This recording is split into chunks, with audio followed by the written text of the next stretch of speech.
Hello प्यारे बच्चों, कैसे हैं आप लोग। उम्मीद है सब लोग ठीक ठाक होंगे। अभी CGL प्री का रिज़ल्ट आया और जल्दी ही CGL मेंस 2019 का पेपर होने वाला है, मेंस होने वाला है।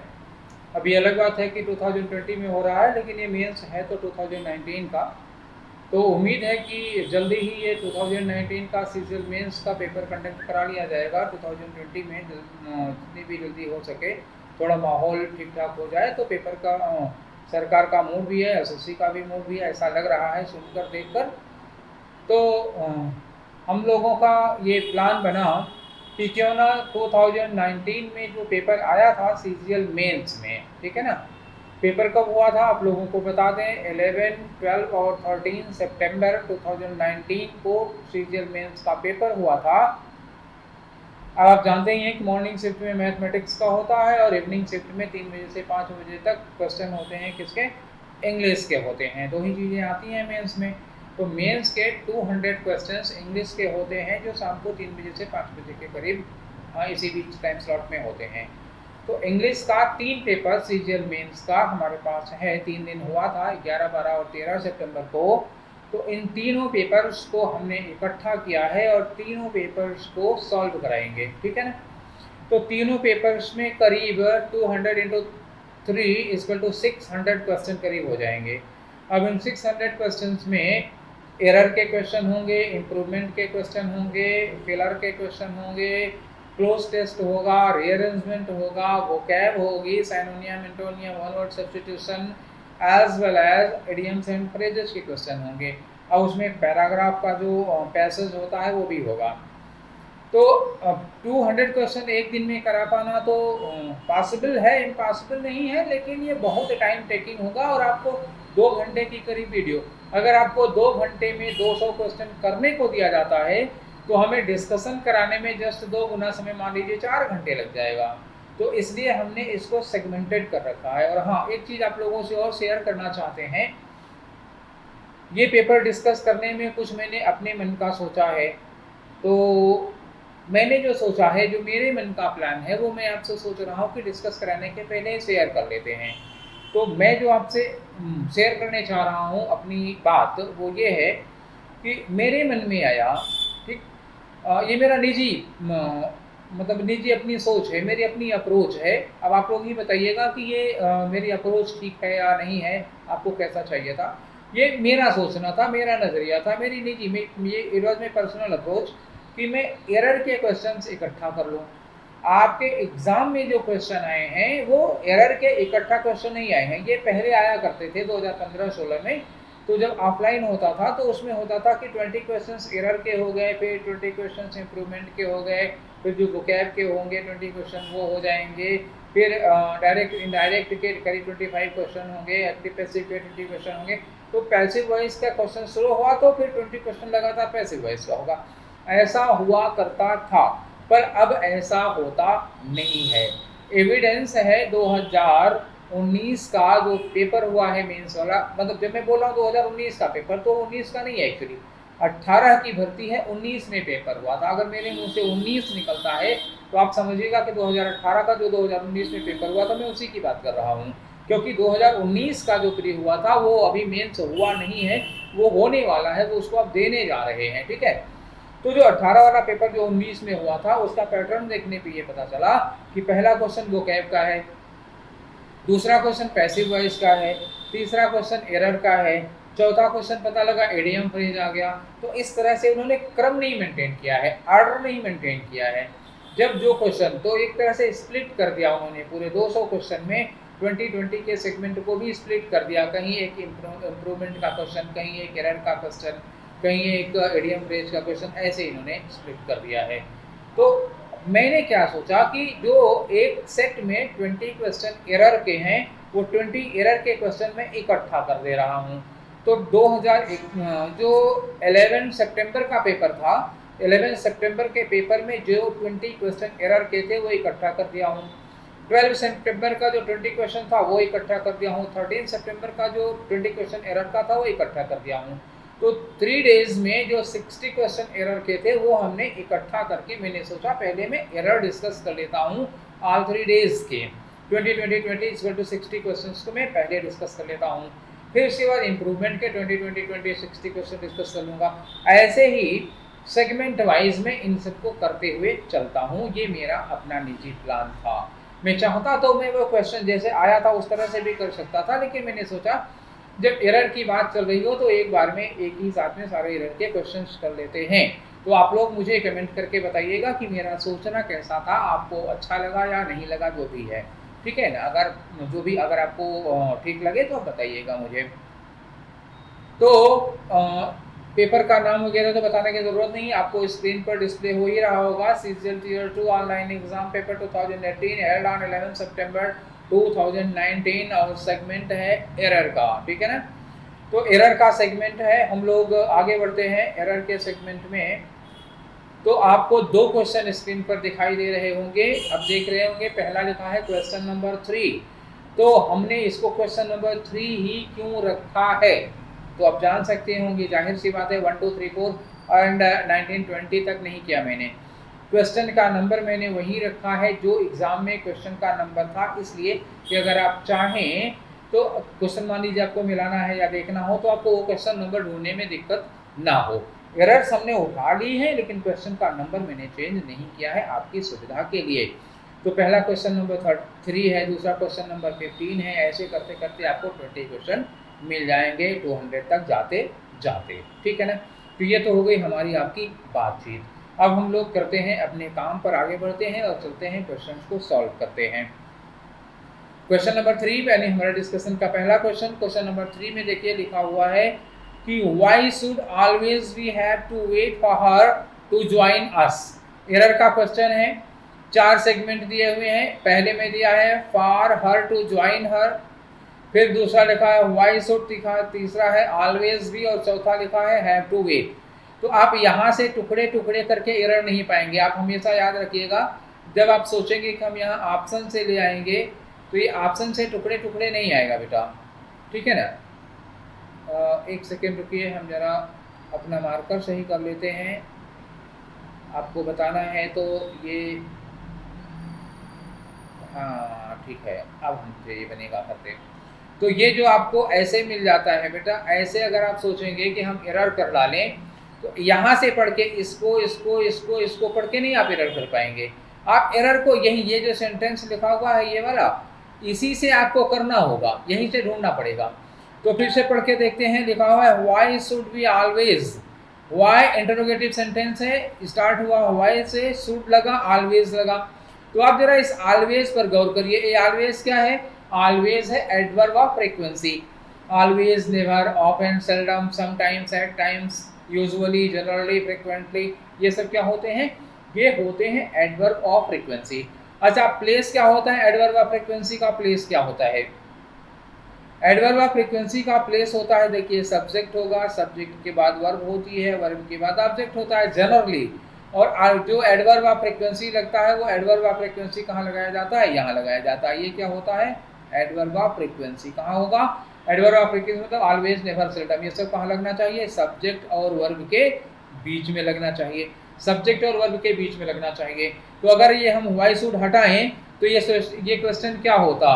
अगर अफर्मेटिव बना देते हैं तो ये होता व्हाई, ठीक है ना, होता why we should always have to wait. क्या होता? व्हाई हटा दे रहे हैं, वी पहले होता। ये आपका जो वी है, रुकिए जरा हम थोड़ा सा इरेज कर देते हैं, इसको इरेज कर दें तो आपको ये बताते बनेगा। फिर से आपको हमने ये बता दिया कि इसकी प्लेस कहाँ होनी चाहिए। अब आपको हम बताते हैं कि ये कहाँ पर क्या होना चाहिए था, ठीक है। अगर हम इसको इंट्रोगेटिव से हटाएं तो ये व्हाई हटा देंगे, शुड कहाँ लगाएंगे? ये शुड और ऑलवेज दोनों कहाँ होता? वी के बाद होता। तो ये होता we should always have to wait. क्या होता? We should always have to wait. तो जो ऑलवेज लगा है वो शुड और हैव के बीच में होना चाहिए था। कहाँ होना चाहिए था? शुड और हैव के बीच में होना चाहिए था। जब आप इंट्रोगेटिव बनाएंगे तो शुड को पहले ले जाएंगे, ना कि हैव को लेके जाएंगे, ठीक। इंट्रोगेटिव बनाते समय हम लोग क्या करते हैं?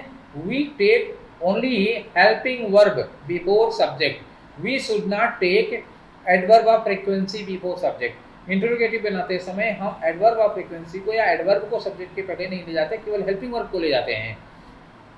और हेल्पिंग वर्ब है शुड, हमें ऑलवेज को पहले नहीं ले जाना चाहिए था, तो ये होता why should we always have.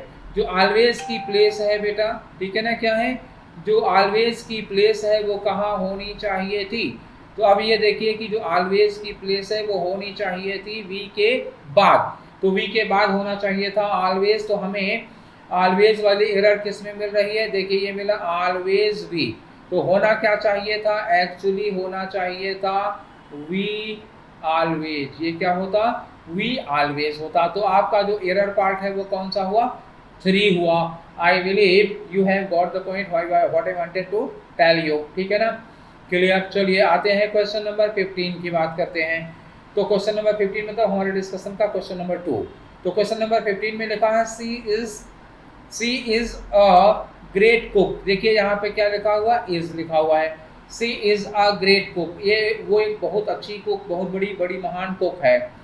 आगे लिखा हुआ है कि सी हैज लिखा, she has her own blog on YouTube. तो ये इज लगा हुआ है प्रेजेंट में, सी हैज लगा हुआ है प्रेजेंट में। ध्यान रखिएगा जब आपको एक सेंटेंस में एक से ज़्यादा वर्ब लगती हैं, ठीक है, एक सेंटेंस में एक से ज़्यादा वर्ब अगर आपको मिल जाती हैं तो आपको क्या करना चाहिए, आपको तुरंत इस बात पर ध्यान देना चाहिए कि कौन सी वर्ब किस टेंस में है, क्योंकि ज़्यादातर एरर किससे होती हैं, ज़्यादातर एरर होती हैं वर्ब की। तो हमें पहले सारे वर्ब्स देख लेना है। ये पहले क्या लगा, इज, दूसरी वर्ब क्या लगी है, हैज़। आगे देखते हैं कि वो एक ग्रेट कुक है और उसका यूट्यूब पर अपना एक ब्लॉग है, and was followed by 1 lakh viewers, और ये लिखा है वाज। वो एक ग्रेट कुक है, उसका अपना यूट्यूब पर एक ब्लॉग है, सब है में है, और वो उसके 1 लाख फॉलोवर थे कि हैं, फॉलोवर भी तो हैं, प्रेजेंट में होंगे ना, अगर वो अच्छी कुक है, अगर उसका अपना ब्लॉग है तो उसके 1 लाख फॉलोवर हैं, ये भी हैं होना चाहिए था। तो ये जो तीसरी वाली वर्ब लिखी है वाज, ये गलत है, इसकी जगह पर क्या होना चाहिए, and is followed bye 1 lakh viewers. तो ये होना क्या चाहिए था, ये जो वाज फॉलोड लिखा है, ये वाज फॉलोड का वाज गलत है, यहाँ इज होना चाहिए था, and your answer should be answer number 4, is that correct. चलिए तो ये हो गया, हम लोग आगे बढ़ते हैं क्वेश्चन में, 2 क्वेश्चन कर चुके और क्वेश्चन नंबर 3। तो हमारा जो क्वेश्चन नंबर 3 है वो उसमें था क्वेश्चन नंबर 18 क्रम में आ रहा है, और इसमें लिखा हुआ है, क्वेश्चन देखिए लिखा हुआ है the prime minister holding is, क्रम क्या होता है। अगर अफर्मेटिव सेंटेंस है, देखिए लास्ट में फुल स्टॉप लगा हुआ है, इंटरोगेटिव नहीं है। अगर इंटरोगेटिव नहीं है तो इज कहाँ लगना चाहिए, सब्जेक्ट के बाद लगना चाहिए, और वर्ब की आईएनजी फॉर्म कहाँ लगना चाहिए, हेल्पिंग वर्ब के बाद। क्रम क्या होता है, क्रम होता है सब्जेक्ट, सब्जेक्ट के बाद क्या लगता है, वर्ब, वर्ब के बाद क्या लगता है, ऑब्जेक्ट लगता है। अब इस जो वर्ब है, वर्ब में क्रम क्या होता है, वर्ब के क्रम में सबसे पहले हेल्पिंग वर्ब होगी और उसके बाद क्या होती है, मेन वर्ब होती है, ये तो इसका नियम है। तो हेल्पिंग वर्ब पहले होनी चाहिए और मेन वर्ब बाद में होनी चाहिए। अब आप अपना सेंटेंस देखिए, सेंटेंस में क्या लिखा है, होल्डिंग पहले और इज लिखा है बाद में। प्राइम मिनिस्टर होल्डिंग इज या prime minister is holding, helping verb पहले होनी चाहिए थी, मेन वर्ब बाद में होनी चाहिए। होल्डिंग मेन वर्ब है, इज हेल्पिंग वर्ब है। तो because holding is main verb and is auxiliary verb, तो is should be before holding and holding should be after is, and the sentence should have been prime minister is holding the important meeting. तो prime minister is holding, तो error किस में है, यही जो holding is the लिखा हुआ है यही गलत है, आपका आंसर होना चाहिए था 4।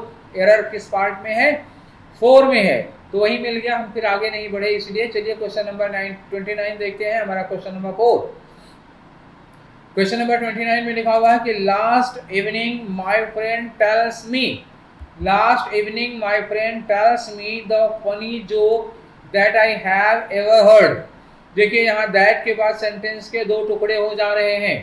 पहला पार्ट हो गया last evening my friend tells me funny joke, आगे दूसरा पार्ट हो रहा है कि I have ever heard, I have ever heard. पहली बात तो ये एवर लगा हुआ है, तो एवर के साथ प्रेजेंट परफेक्ट टेंस यूज होता है, जो कि मैंने कभी सुना है या अभी तक मैंने जो भी जोक्स सुने हैं उसके लिए लिखा है ये।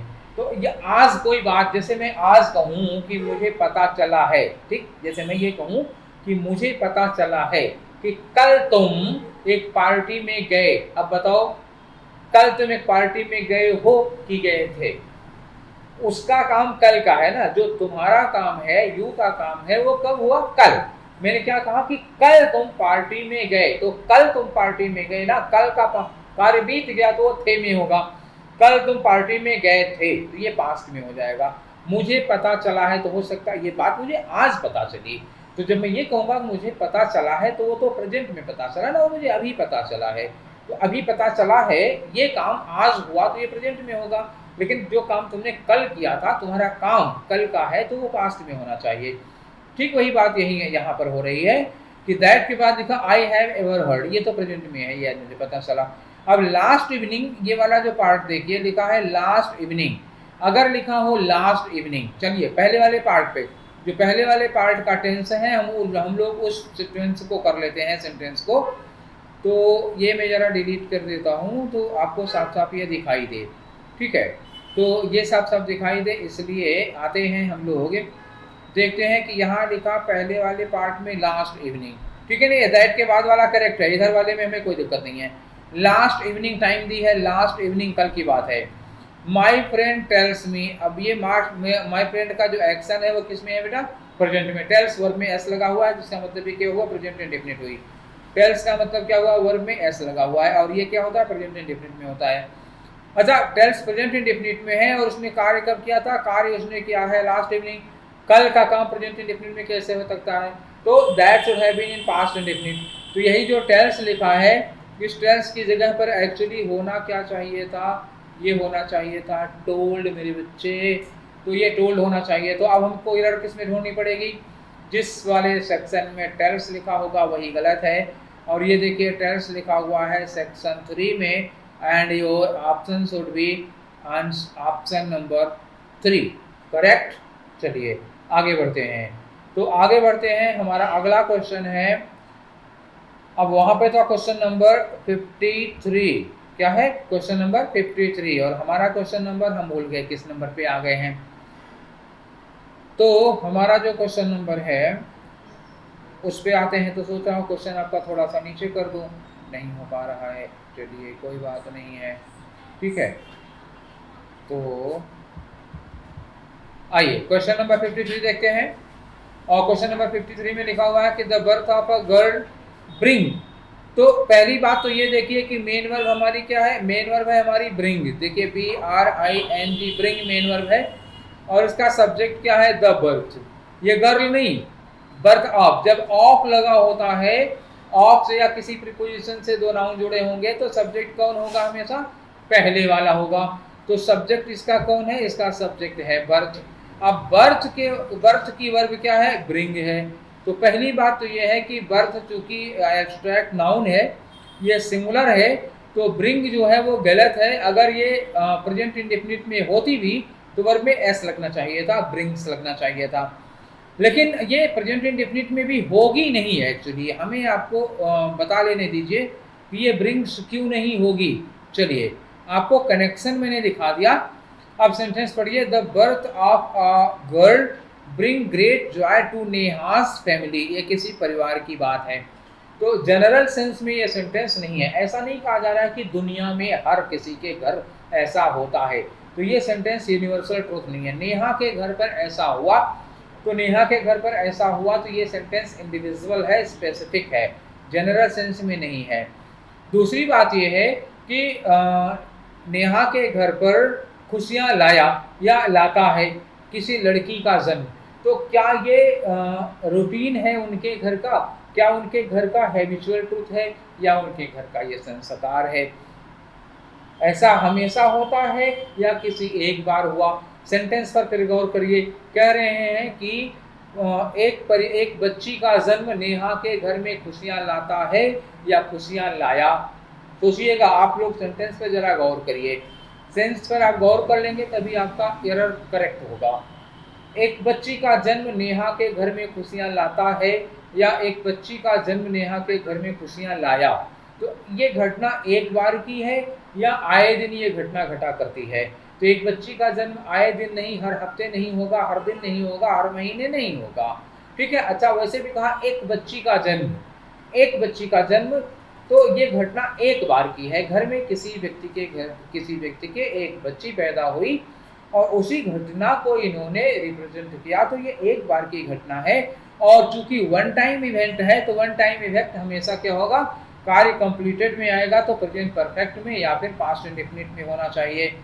या तो ये सेंटेंस प्रेजेंट परफेक्ट में होता तो यहाँ पे जो लिखा है ब्रिंग, उसकी जगह पर होना चाहिए था हैज ब्रॉट, या तो फिर हैज ब्रॉट ना होता तो ब्रिंग की सेकेंड फॉर्म केवल लगा देते, पास्ट इंडेफिनिट में होता ब्रॉट हो जाता। तो कंप्लीटेड एक्शन के लिए प्रेजेंट परफेक्ट या पास्ट इंडेफिनिट, तो दोनों लिहाज से ये ब्रिंग फिलहाल गलत है, क्योंकि अगर हम ब्रिंग लगाते हैं तब भी वो गलत है, क्योंकि बर्थ जो है वो सिंगुलर सब्जेक्ट है, ब्रिंग्स लगाना चाहिए। प्रेजेंट इंडेफिनिट मान भी लेते हैं तो ब्रिंग्स होता, वैसे प्रेजेंट इंडेफिनिट होता नहीं, ये पास्ट इंडेफिनिट या प्रेजेंट परफेक्ट होता। तो जिस भी पार्ट में ब्रिंग लिखा होगा वही पार्ट हमारा हर हाल में गलत होगा, और ये आपका ऑप्शन क्या होगा, चौथा। तो चौथा ऑप्शन कई हो गया, आप किसी ने तुक्का भी चौथा मारा होगा तो कई क्वेश्चन सही हो जाएंगे उसके।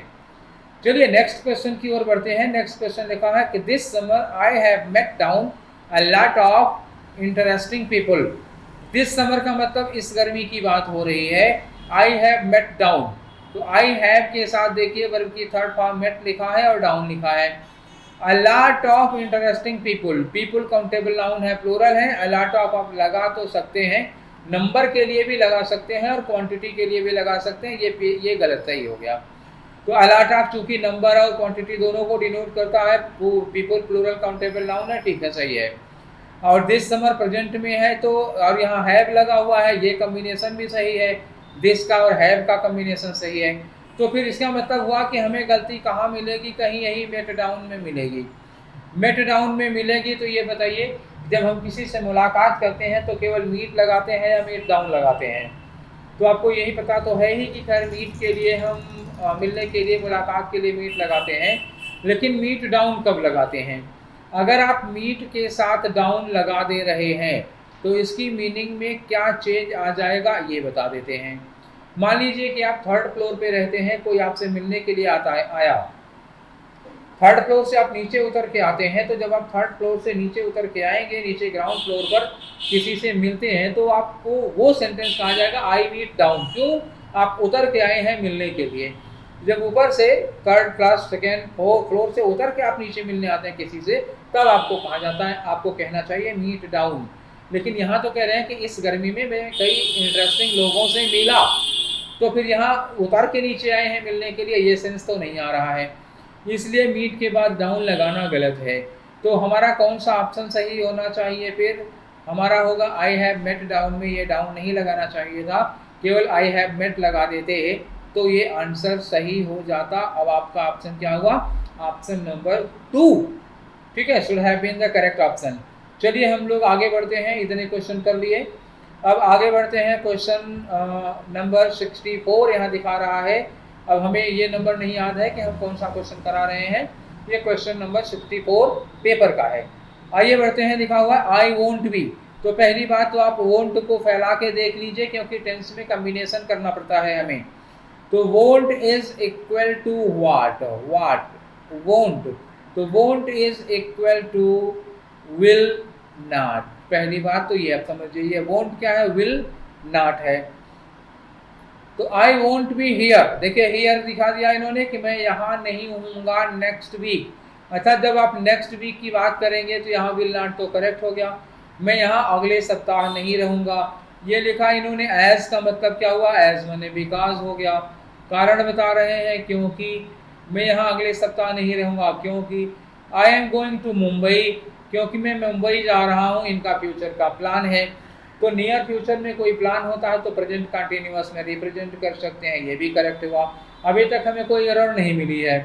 आई am going to Mumbai near future का प्लान है, प्रेजेंट कंटिन्यूअस में रिप्रेजेंट किया जा सकता है एज, क्योंकि है, कारण बता रहे हैं, अपनी जगह पर करेक्ट है। Won't be here future indefinite में है, वो भी करेक्ट है क्योंकि नेक्स्ट वीक की बात हो रही है, यहाँ तक कोई दिक्कत नहीं मिली है। तो आगे लिख रहे हैं कि मुंबई जा रहे हैं, क्यों, to a conference, to a conference. जब गोइंग के बाद हम टू लगाते हैं तो कब लगाते हैं और क्यों लगाते हैं, लेट्स डिस्कस। गो के बाद अगर हम टू यूज करते हैं तो there must be a place, there must be a place, ठीक है। तो गोइंग टू मुंबई हो गया, प्लेस हो गया, कोई बात नहीं।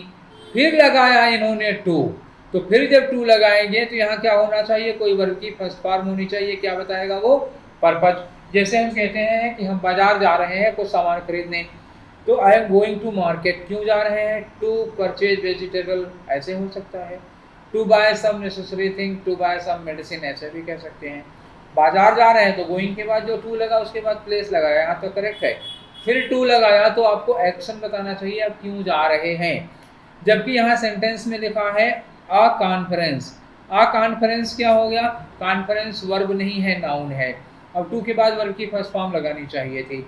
अगर आप नाउन के साथ पर्पस बताते हैं तो आपको वर्ब क्या लगाना चाहिए था, फॉर। तो हम लगा ऐसे बोल सकते थे कि I am going to Mumbai for a conference, क्या होता, we are I am going to Mumbai for a conference, या I am going to Mumbai to attend a conference. अगर टू लगाते हैं तो हमें अटेंड लिखना पड़ेगा, टू अटेंड अ कॉन्फ्रेंस या फॉर अ कॉन्फ्रेंस। तो हर हाल में गलती क्या हो गई, टू अ कॉन्फ्रेंस यहाँ गलत हो गया। ये जो लिखा है to a conference, that is incorrect expression, it should have been for a conference या to attend a conference and answer should have been 3, ठीक है।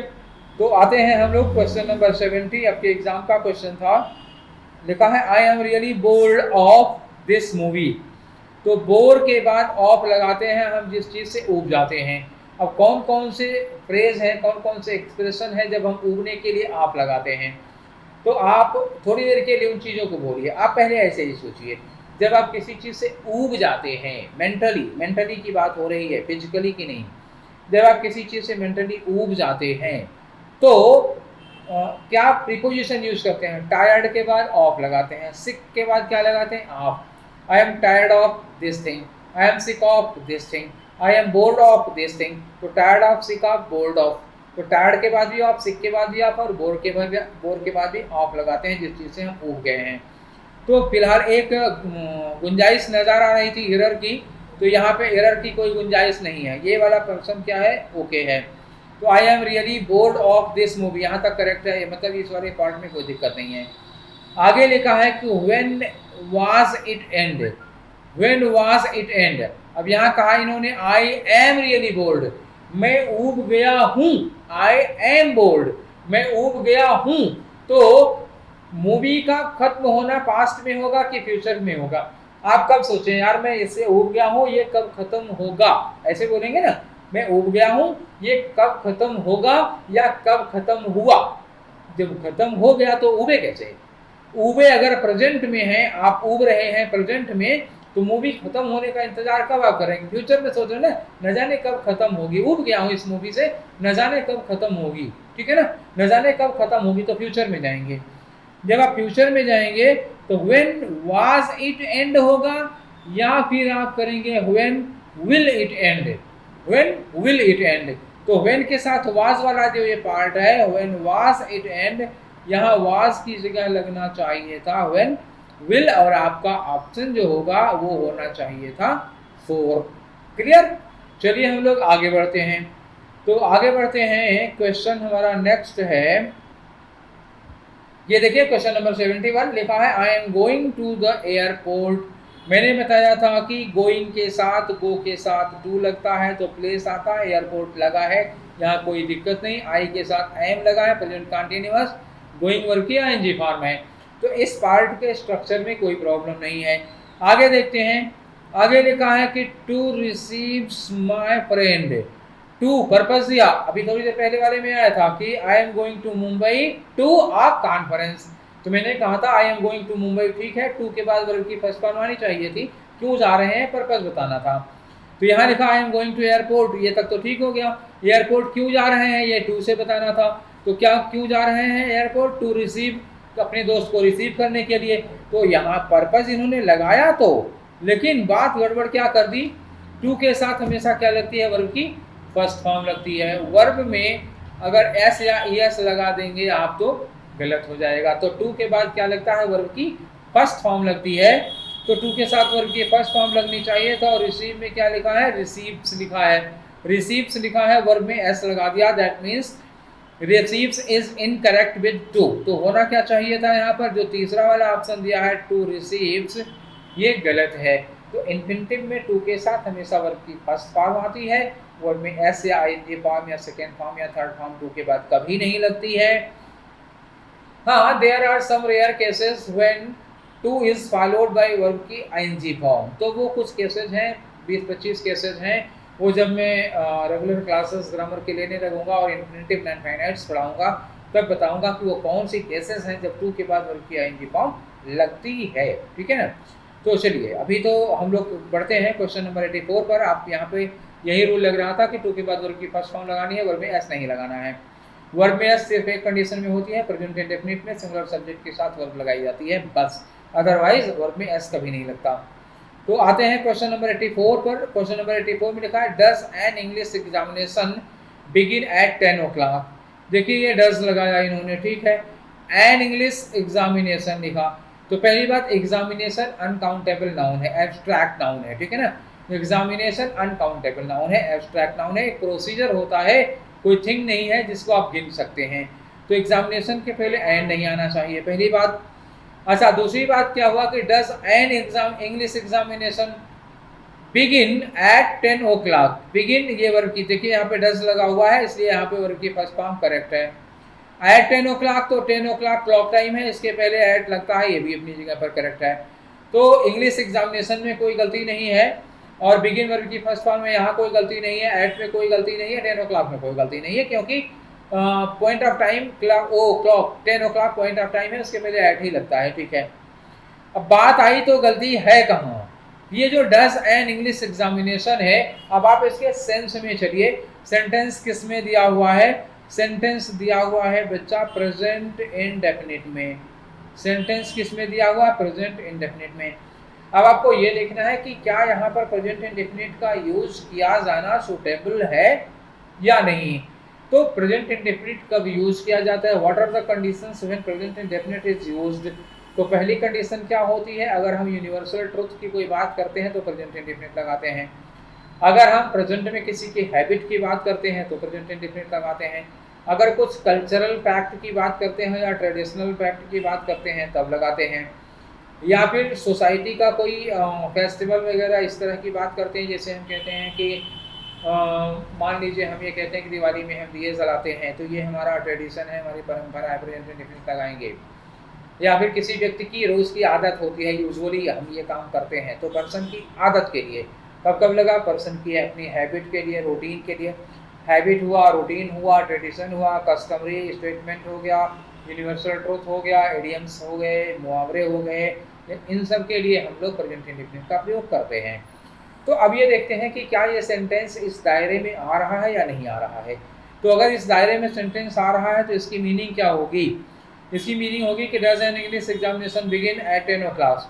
क्या कोई अंग्रेजी का एग्जामिनेशन 10 बजे शुरू होता है। सोचिए क्या लिखा कि क्या कोई अंग्रेजी का एग्जामिनेशन 10 बजे शुरू होता है। तो क्या ये यूनिवर्सल ट्रूथ है कि अंग्रेजी का एग्जामिनेशन 10 बजे शुरू होता है। ऐसा कोई रूल, ऐसा कोई रेगुलेशन, ऐसा कोई यूनिवर्सल ट्रूथ या कोई ऐसी कस्टम या ऐसा कोई रूटीन, तो ऐसा कोई नियम नहीं है। इसका मतलब ये आदमी जो पूछ रहा है वो पूछना चाहता था कि क्या अंग्रेजी का एग्जामिनेशन 10 बजे शुरू हुआ था, या क्या अंग्रेजी का एग्जामिनेशन 10 बजे शुरू होगा, या क्या अंग्रेजी का एग्जामिनेशन 10 बजे शुरू हुआ है। तो ये होना चाहिए था ना, क्या 10 बजे शुरू हुआ है या शुरू हुआ था या शुरू होगा, ऐसा होगा। क्या अंग्रेजी का एग्जामिनेशन 10 बजे शुरू होता है, क्या रोज रोज कैसे। तो अंग्रेजी का एग्जामिनेशन क्या रोज होता है, एक ही दिन तो होता है ना, रोज रोज की बात हो कैसे सकती है। इसलिए इस सेंटेंस का प्रेजेंट इंडेफिनिट में स्ट्रक्चर इसका बनाना यही गलत है। तो ये प्रेजेंट इंडेफिनिट का फ्रेम ही नहीं होगा, इसका फ्रेम गलत है। तो यहाँ जो वाज लिखा हुआ है, हम ये डज लिखा है, ये डज काटेंगे। डज की जगह क्या लगाएं कि पूरा सेंटेंस सही हो जाए। अगर इम्प्रूवमेंट की बात होती तो हम डज की जगह सुटेबल क्या लगा देते, डिड लगा देते। डिड लगा देते तो हमारा ये बिगिन करेक्ट होता, क्योंकि डिड के साथ फर्स्ट फॉर्म लगाती हैं। अगर हम हैज़ लगा देंगे तो बिगिन का बिगेन हो जाएगा। या तो डिड लगा दें, या फिर हम ये कह सकते हैं कि विल लगा देंगे तो विल के साथ भी वर्ब की फर्स्ट फॉर्म लगेगी। तो डिड और विल दोनों के साथ फर्स्ट फॉर्म लगा सकते हैं, इसलिए जो डज एन लगा हुआ है उसकी जगह पर हमें क्या लगाना चाहिए था, विल या डिड लगाना चाहिए था। और एन नहीं लगेगा क्योंकि एग्जामिनेशन के लिए एन नहीं लगाया जाएगा। तो हो गया कि डिड इंग्लिश एग्जामिनेशन बिगिन, या फिर लगाएंगे कि विल इंग्लिश एग्जामिनेशन बिगिन। क्या अंग्रेजी का पेपर 10 बजे शुरू होगा या क्या अंग्रेजी का पेपर 10 बजे शुरू हुआ था? तो ये दोनों चीजें होनी चाहिए। आपका ऑप्शन क्या होगा? Option number 4। चलिए नेक्स्ट क्वेश्चन की ओर हम लोग आगे बढ़ते हैं और हमारा अगला क्वेश्चन है question number 88 and the question number 88 is I use to going. क्या लिखा? I use to going. गलती यहीं पर है, मैं पढ़ दे रहा हूँ। फॉर अ मॉर्निंग वॉक, तो गो के बाद यहाँ देखिए मॉर्निंग वॉक लिखा हुआ है। अगर गो के बाद कोई प्लेस लिखा होता, जैसे लिखा होता गो, उसके बाद लिखा होता मार्केट, कॉलेज या स्टेडियम, तो प्लेस होता। कानपुर, चारबाग, दिल्ली, मुंबई, ऐसे कुछ लिखा होता तो टू लगाया जाता। Going to stadium, going to park, going to college, ये होता। लेकिन मॉर्निंग वॉक लिखा हुआ है, प्लेस नहीं है ना, मॉर्निंग वॉक कोई प्लेस नहीं है, तो फार सही है। Go for a morning walk, go for a walk. लेकिन गो टू पार्क ऐसे होता है। तो फार अपनी जगह पर करेक्ट है, फार में कोई गलती नहीं है और मॉर्निंग वॉक में भी कोई गलती नहीं है। When I was living in Dehradun, जब मैं दिल्ली देहरादून में रह रहा था, तो when I was living, ये भी ठीक है, कंटिन्यूअस सही है। तो गलती कहाँ हो गई? I used to going, तो जब मैं देहरादून में रहता था, जब मैं देहरादून में रहता था, ये सेंटेंस कौन सा हुआ? पास्ट का हुआ। तो मैं सुबह टहलने जाया करता था, ये आदत होगी कि नहीं? अच्छा आप ये बताइए, जब मैं देहरादून में रहता था तो मैं टहलने जाया करता था, तो ये टहलने जाना आदत है या एक दिन की बात है? तो आदत है ना, वो आदत है, वो जाया करते थे। तो पास्ट की आदत बताने के लिए हम लोग कैसा सेंटेंस यूज करते हैं? देखिए, पास्ट की आदत के लिए जो पैटर्न यूज किया जाता है वो होता है सब्जेक्ट के बाद यूज्ड टू यूज करेंगे, या सब्जेक्ट के बाद वुड यूज करते हैं और वर्ब की क्या लगाते हैं? फर्स्ट फॉर्म लगाते हैं। क्या ये देखिए, ये थोड़ा सा गड़बड़ हो गया, तो कोई बात नहीं है, निशान ही तो लगाए हैं। सब्जेक्ट के बाद यूज्ड टू और यूज्ड टू के बाद वर्ब की फर्स्ट फॉर्म, या फिर वुड के बाद वर्ब की फर्स्ट फॉर्म। तो जो पास्ट की हैबिट बताने का पैटर्न है वो यूज्ड टू या वुड के साथ फर्स्ट फॉर्म होती है।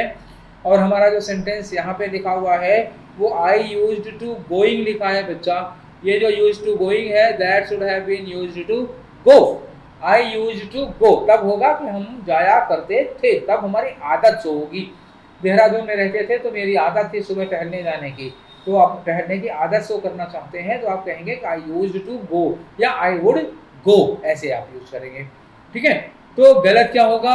ये चौथा वाला जो ऑप्शन है यूज टू गोइंग, यही गलत मिला, तो आपका ऑप्शन होगा ऑप्शन नंबर 4। चलिए आगे बढ़ते हैं। क्वेश्चन नंबर 101 101 यह है what shall we do on ourselves this evening. What shall we do this evening मतलब आज शाम को।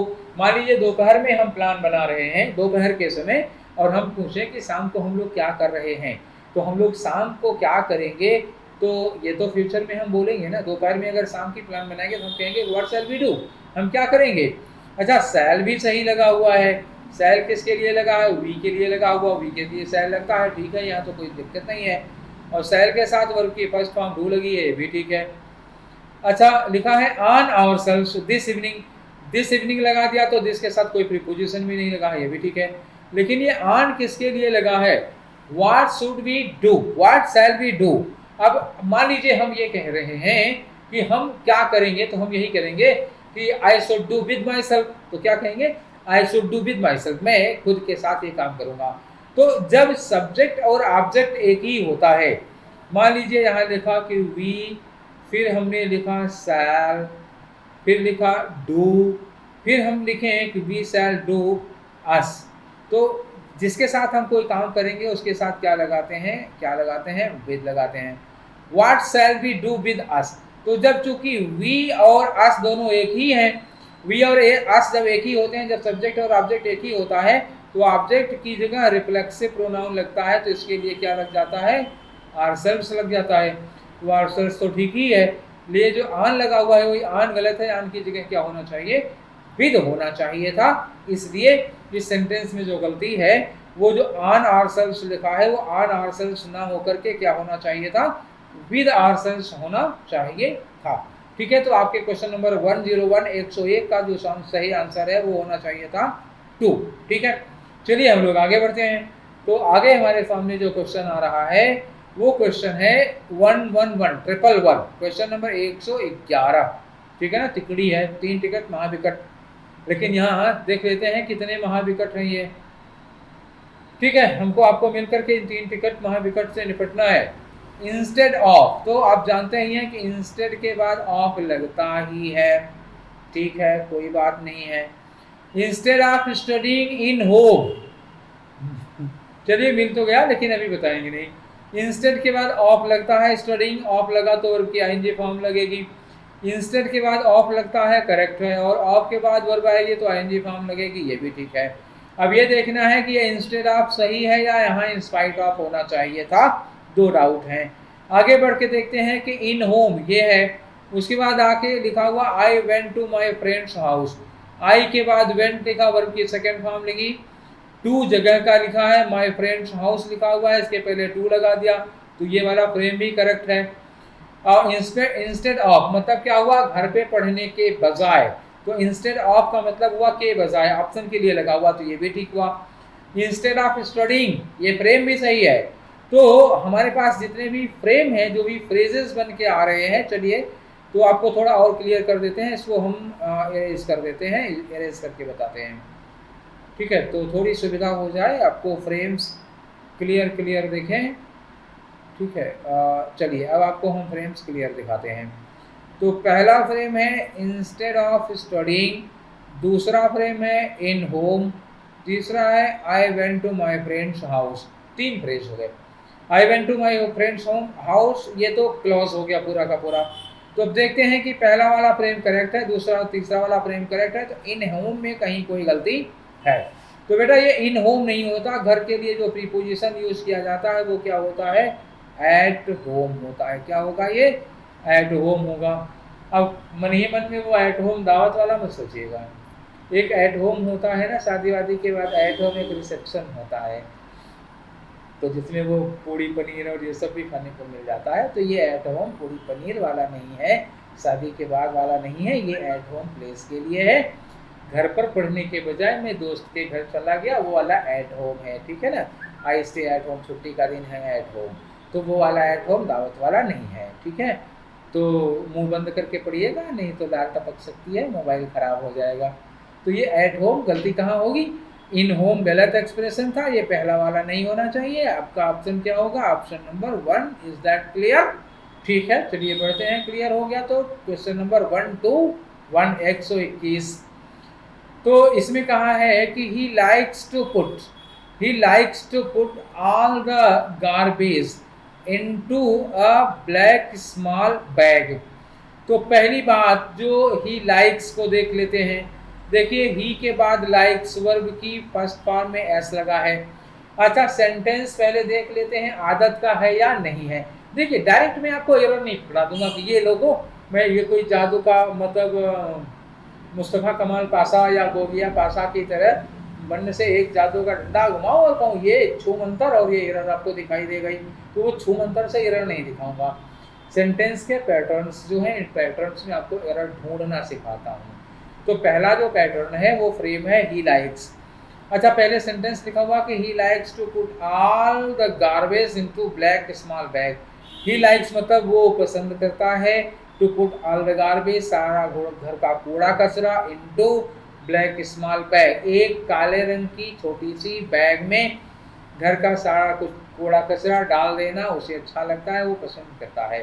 तो लाइक्स जो होता है, लाइक या लाइक्स क्या होता है, आदत बताने के लिए काम करता है। जैसे आप लोग कहते हैं कि मुझे आइसक्रीम पसंद है, तो क्या बोलते हैं, आई लाइक आइसक्रीम। या कहते हो कि मुझे तुम्हारी आदत नहीं पसंद है, तो यही कहते हो ना, आई don't like your this habit. ठीक है ना, तो I like I don't like आपकी पसंद नापसंद यानी कि आपकी हैबिट शो करता है। तो ये चूंकि उसको काले रंग की छोटे से थैले में कूड़ा वो डाल देता है, तो डेली हैबिट आ गई कि नहीं, आपकी डेली रूटीन आ गई कि नहीं है, ये किसी की आदत है। तो आदत है तो प्रेजेंट इंडेफिनिट में अगर हम वर्ब में एस लगा दे रहे हैं, ही सिंगुलर सब्जेक्ट है, वर्ब में एस लगा दे रहे हैं तो ये ठीक है। अच्छा, दूसरी बात यह है कि लाइक के साथ जो हम इन्फिनिटिव यूज करते हैं या जो भी वर्ब यूज करेंगे वो कैसा हो सकता है। देखिए, लाइक्स के साथ टू और वर्ब की फर्स्ट फॉर्म और लाइक के साथ टू और आईएनजी फॉर्म दोनों करेक्ट है। अगर हम कहते हैं I like going to market या I like to go to market तो दोनों ही फ्रेम सही होते हैं। तो लाइक के बाद ये टू पुट लगा दिया तो ये भी ठीक हो गया, to put all the garbage.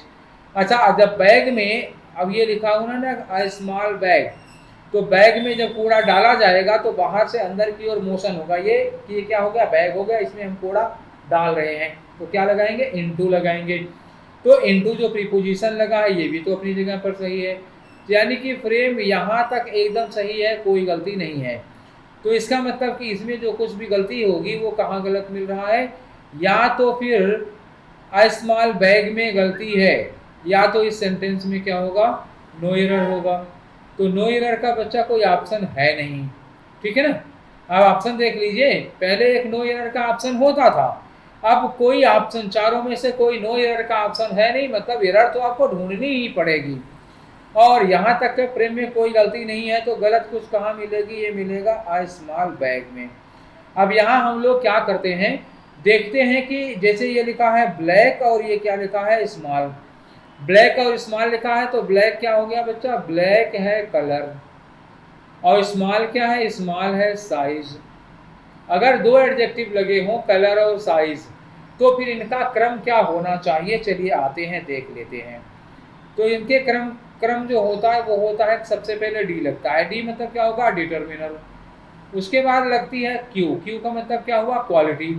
ये क्या हुआ, डिटर्मिनर। डिटर्मिनर में आर्टिकल वगैरह लगा, आ लगा, दा लगा, और माई और हिज हर लगा, ईच एवरी आइदर नाइदर लगा, ये सब होता है डिटर्मिनर। देखिए आ पहले लगा है, आर्टिकल हो गया, और क्वालिटी में कुछ लगा होगा नहीं है तो क्वालिटी आई। क्वालिटी के बाद क्या आता है, क्वालिटी के बाद आता है एस, स्मॉल वाला एस। ये वाला क्या होता है, ये होता है साइज। साइज के बाद आपको क्या आना चाहिए, शेप आना चाहिए, ठीक है ना। तो ये शेप हो गया, और इस बीच में एक चीज भूल गए मैं, यहाँ लगाना चाहिए था ए, ठीक है ना, एस ए एस एच।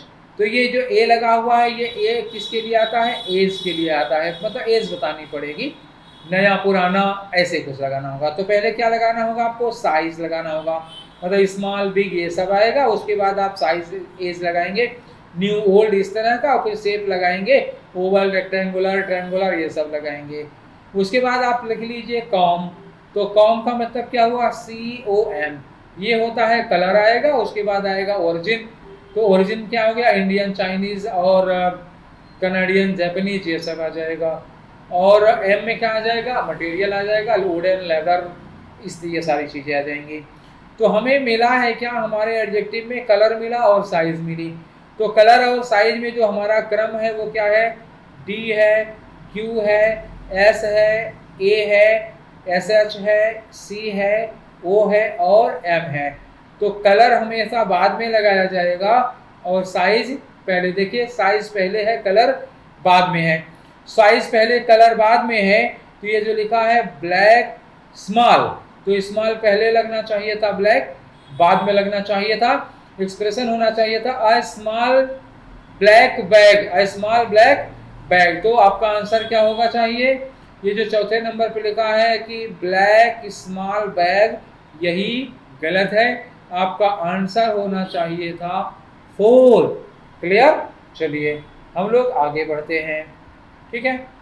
तो एक क्वेश्चन हमारे सामने आया, क्वेश्चन नंबर 150। तो 150 में देखिए लिखा है कि हाई लेवल सिक्योरिटी अरेंजमेंट्स, यहाँ तो कोई गलती नहीं नजर आ रही है। आगे देखते हैं, were made for the forthcoming visit to a Japanese Prime Minister। तो हाई लेवल सिक्योरिटी अरेंजमेंट्स, तो यहाँ तो ठीक है हाई लेवल सिक्योरिटी अरेंजमेंट्स। अब चूंकि अरेंजमेंट्स प्लूरल है तो ये वर्ब भी प्लूरल है, ठीक है, ये भी सही है। तो ये वर्ब प्लूरल है, ठीक है, हम प्लूरल लगा देते हैं यहाँ पे, कोई बात नहीं। और मेड जो है वर्ब की थर्ड फॉर्म है, तो वर्ब के साथ मेड चूंकि पैसिव वॉइस है इसलिए वर्ब के साथ मेड लग गया, ये भी ठीक है। For the fourth coming, arrangement ये क्यों किए गए थे, for the fourth coming. Fourth coming का मतलब क्या हुआ, आने वाली, जो भविष्य में होने वाली है। Visit, visit to a Japanese prime minister. पहली बात तो ये कि जो विजिट वर्ब है इसके बाद टू कभी नहीं लगेगा। अगर आप प्लेस की विजिट कर रहे हैं तो जैसे हम कहें कि मैं आगरा घूमने गया तो हम कहेंगे आई विजिटेड आगरा। अगर आप कहते हैं आई विजिटेड टू आगरा तो ये गलत हो जाएगा। आई विजिटेड टू दिल्ली गलत हो जाएगा। आई विजिटेड टू जू गलत हो जाएगा। तो विजिट के बाद टू नहीं लगता अगर प्लेस है तो। दूसरी बात है, यहाँ जो सेंटेंस है वो लिखा है कि विजिट टू के बाद लिखा है आ जापानीज प्राइम मिनिस्टर। तो विजिट के बाद लिखा है आ जापानीज विजिट डैश आ जापानीज प्राइम मिनिस्टर। तो हम पहले खाली जापानीज वगैरह छोड़ के सीधे लिख रहे हैं पीएम। तो विजिट टू पीएम होता है या विजिट ऑफ पीएम होता है। प्रधानमंत्री का दौरा होगा, प्रधानमंत्री का टूर होगा, या फिर टू का के लिए क्या लगाएंगे, फिर यहाँ पे ऑफ लगाएंगे आप। तो यहाँ होना चाहिए विजिट ऑफ प्राइम मिनिस्टर, ना कि visit to a prime minister. Is that clear? तो हमारा जो विजिट के बाद ये टू लगा हुआ है, ये टू प्रीपोजिशन गलत है। आपका आंसर होना चाहिए था answer number 4। Clear? Any doubts? No. ठीक है, अच्छी बात है, नो डाउट्स। तो आते हैं क्वेश्चन नंबर 166 और ये क्वेश्चन है I had a hard time. तो हार्ड टाइम का मतलब क्या होता है? बड़े बुरे दिन होना, जैसे आजकल सबके चल रहे हैं कोरोना के दौर में। ठीक है तो I had a hard time, had किस में आ गया बच्चा? ये पास्ट में चला गया।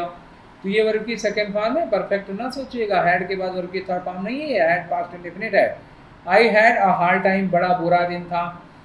Paying a driver, paying the driver मतलब क्या हुआ? किसी ड्राइवर को पेमेंट देनी थी तो इनके सामने मुश्किल आ गई। एज आई हैड, एज क्योंकि हो गया आई हैड का मेरे पास थे, आई हैड लगा, ये हैड भी वर्ब की सेकंड फॉर्म पास्ट इंडेफिनिट, तो सेकंड फॉर्म के साथ सेकंड फॉर्म हो गई। चलिए ये भी कॉम्बिनेशन है।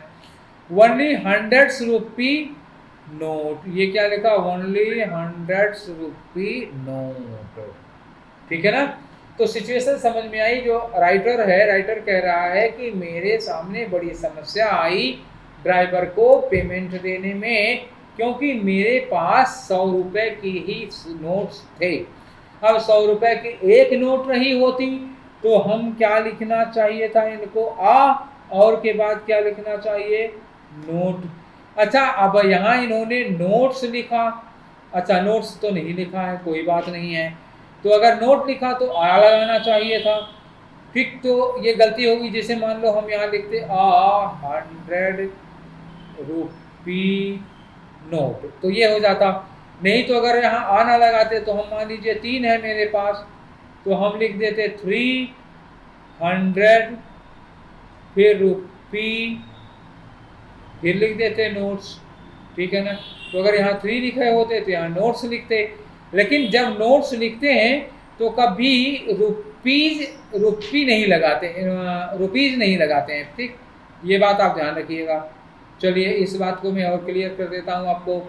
अब ये बात क्लियर हुई तो मैं एक चीज़ आपको बता दूँ जो आपका जानना बहुत ज़रूरी है। उसमें वही बेसिक रूल आया है।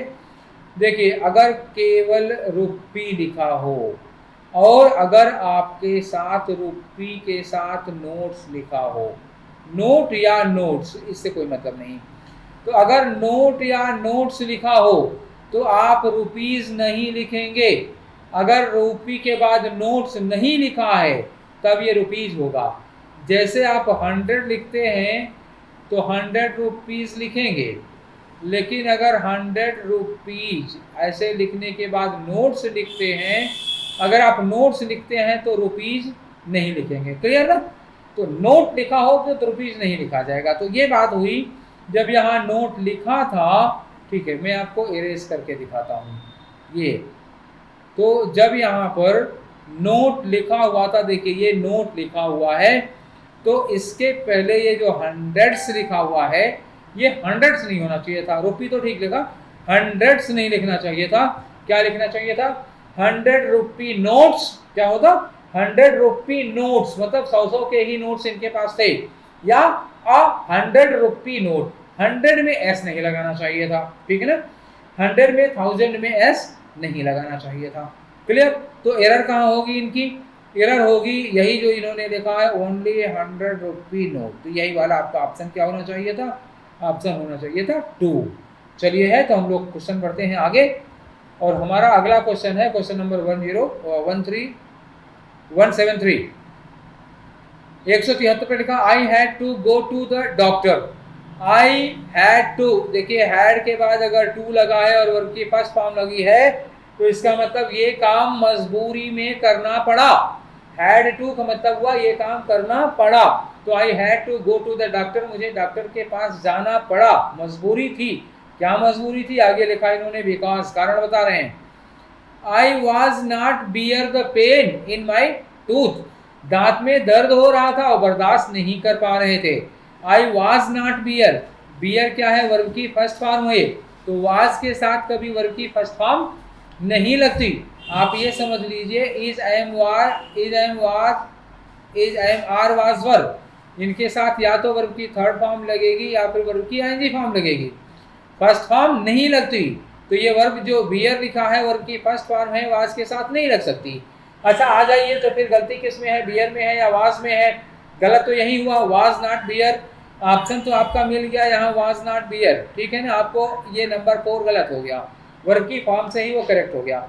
लेकिन अगर मान लीजिए इम्प्रूवमेंट की बात होती तो आप इम्प्रूवमेंट में यहाँ क्या करते? कोई पूछे कि इसकी जगह क्या होना चाहिए था, आप हम ही से पूछ सकते हैं कि यहाँ पर क्या होना चाहिए था। कल को आप पूछेंगे तो इससे पहले कि आप पूछें मैं खुद ही बता देता हूँ।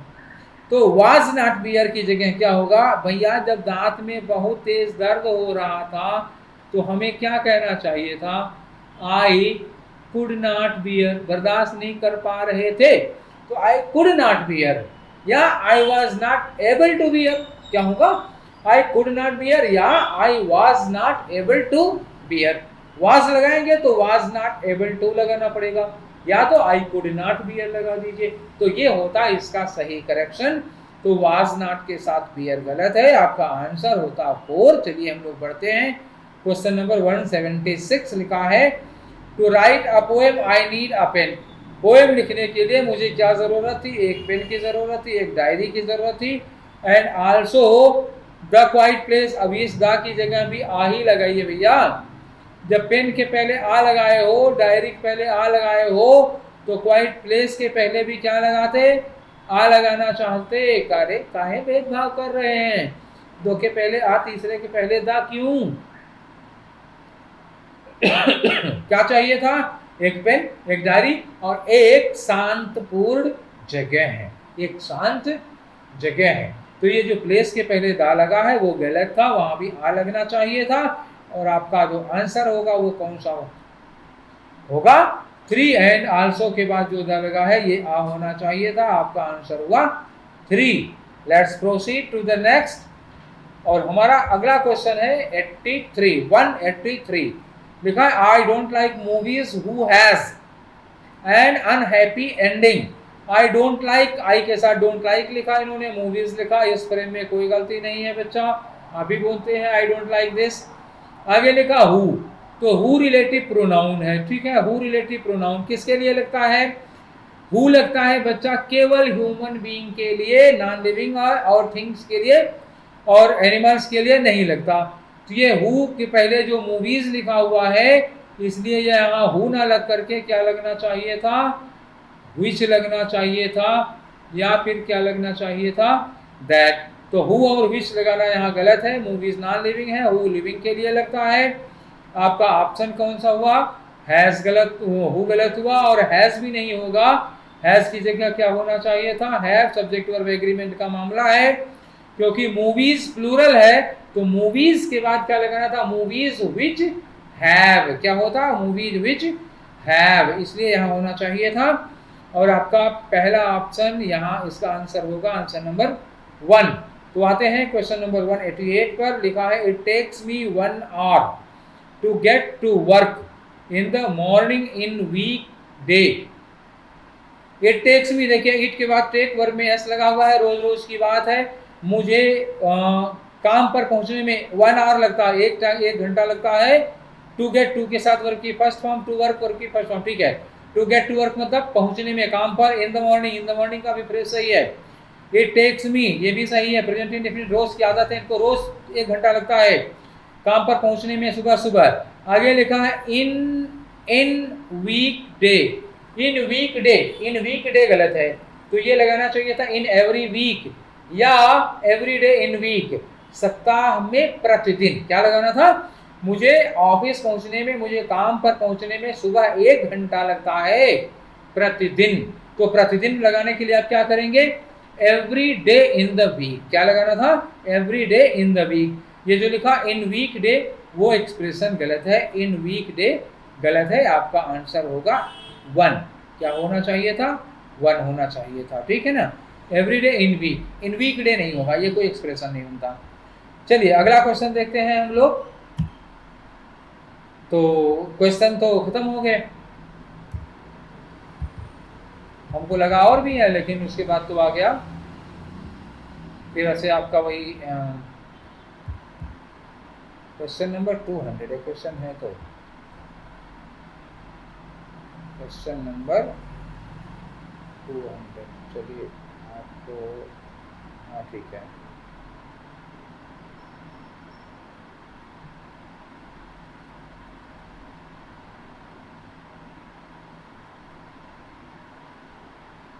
ठीक, तो हम लोगों ने ये 20 क्वेश्चन कर लिए।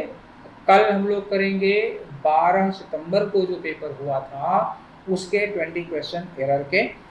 तब तक आप लोग अपनी राय से मुझे अवेयर जरूर करा दीजिएगा, लेट मी नो कि आपको हमारा ये तरीका कि हम 20 एरर के क्वेश्चन एक साथ करके आपको डिस्कस करा दें। एरर शुरू किए हैं तो एक साथ एरर ही करते रहें, नहीं तो एक क्वेश्चन में एरर का मूड बना, अगले क्वेश्चन में क्लोज टेस्ट का मूड बनाए, अगले क्वेश्चन में रीअरेंजमेंट का मूड बनाए, तो ये इस तरह से फिर दिक्कत होती। मुझे ऐसा लगा कि एरर के सारे क्वेश्चन एक साथ कर देंगे तो वो हम लोगों के लिए ज़्यादा सूटेबल होगा। तो ये 20 क्वेश्चन आपको डिस्कस करा दिए गए, और फिर नेक्स्ट वीडियो में हम लोग 20 क्वेश्चन के साथ आप लोगों के सामने होंगे। तब तक आप इसको मनन करिए, इस पर ब्रेन एक बार फिर से ब्रेन स्टॉर्मिंग करिए, ब्रेन स्टॉर्मिंग मतलब मनन करिए, चिंतन करिए, और कुछ रूल्स जो हमने बताए हैं अगर उनमें आपको कोई कंसेप्चुअल प्रॉब्लम है तो वो हमसे पूछिए।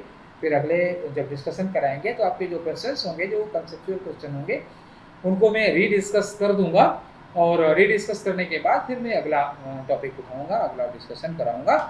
तो फिर मिलते हैं कल नेक्स्ट वीडियो में। तब तक आप लोग अपना ध्यान रखिए, take care, thank you very much for watching this video.